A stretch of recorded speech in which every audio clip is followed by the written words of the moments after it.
ኢትዮጵያ ምቹ የኢንቨስትመንት ምህዳር በመፍጠር በአፍሪካ ቀዳሚ የኢንቨስትመንት መዳረሻ መሆን ችላለች። ግዙፍ ዓለም አቀፍ ኩባንያዎች መዋዕለ ንዋያቸውን ፈሰስ ለማድረግ የሚመርጧትና የሚተማመኑባት ሀገርም ሆናለች።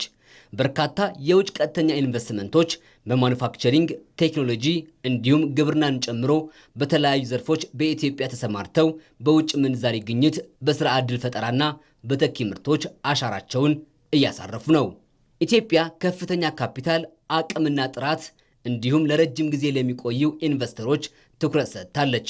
በዚህም በተለያዩ ሀገራት የሚገኙ የኢትዮጵያ ኤምባሲዎችና በሀገር ውስጥ ተቋማት በሚሰሩ የግንዛቤ ስራዎች የኢትዮጵያ ኢንቨስትመንት የግዙፍ ኩባንያዎች ማዕከል ሆነዋል። ግንዛቤ መፍጠር ላይ እየተሰራ ስለሆነ በስፋት እየተሰራ ነው በውጪም በዚህም ያ ደግሞ ያው የውጪ ባለሀብቶች ያንን ግንዛቤ እንዲኖራቸው እድሉን በመስጠት መረጃውን በመስጠት ሞር ፍላጎቱ እንዲያድርባቸው በመደረጉ ነውና ኢትዮጵያ ከሌላው አፍሪካ ሀገር ወይንም ከሌሎች ሀገራት የተሻለ ተወዳዳሪ የሆነ የኢንቨስትመንት አካባቢ እንፈጥራለች የሚለው መረጃ ስለሚሰጥ ከዚህ አኳያ የተሻለ እንቅስቃሴ እየተደረገ ይገኛል። መቀመጫቸውን አዲስ አበባ ካደረጉ ከ80 በላይ ሀገራት ኤምባሲዎችና የዓለም አቀፍ የልማት ድርጅቶች አመራሮች በኢትዮጵያ በተለያዩ የኢንቨስትመንት ዘርፎች እየተከናወኑ የሚገኙ ስራዎች ላይ የመስክ ምልከታ አካሂደዋል።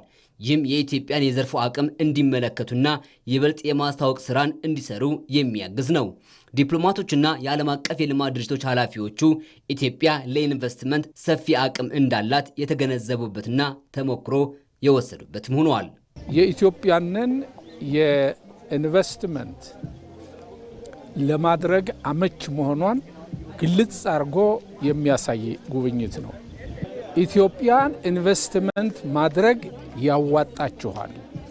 ምክንያቱም ይህ የተመቻቸ መንግስት ያበጀው ያዘጋጀው ቦታ አለ ብሎ ለማስረዳት እጅግ በጣም ያመቻል።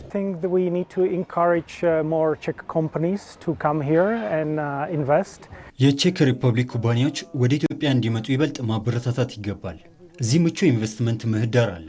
በኢትዮጵያና በቼክ ሪፐብሊክ ያለውን የንግድ ኢንቨስትመንት ስር ማጠናከር ይገባል። እዚህ በቂ የኃይል አቅርቦትና በቂ የመሬት አቅርቦት አለ። ስለዚህ ኩባንያዎች ወደዚህ ቢመጡ ይበልጥ ተጠቃሚ ይሆናሉ። መቀመጫቸውን በአዲስ አበባ ያደረጉ የተለያዩ ሀገራት ኤምባሲዎች የኢትዮጵያን የኢንቨስትመንት አቅምና ሀብት በማስተዋወቅ ረገድ ከፍተኛ ሚና እየተወጡም ይገኛሉ። ይህም የበርካታ ሀገራት ኩባንያዎች በኢትዮጵያ እንዲሰማሩ አስተዋጽኦ እያበረከተ ነው።